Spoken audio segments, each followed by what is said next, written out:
front of the cabin is completely collapsed.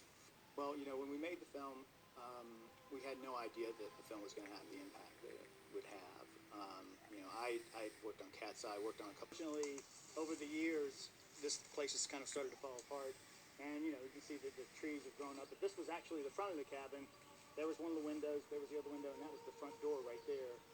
This part right here was the awning that went over the front of the cabin, and it's completely collapsed, and the porch is completely collapsed down in there as well.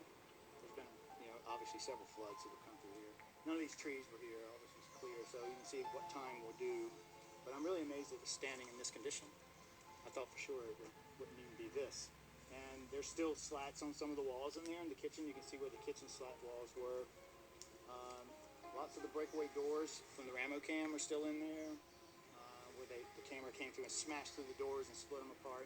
They're still lying in there. It's still pretty amazing that this is here. I'm just blown away. I can't believe this tree is still here. That's amazing. It's amazing.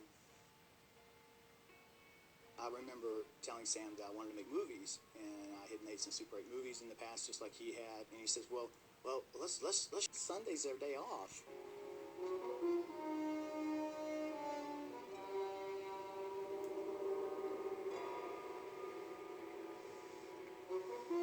And that part of the area is where K&B set up their offices. But it used to be, if you look over this direction, you can see this is where the production offices were. They're in the process of remodeling it and turning it into something else. But this was the back end of the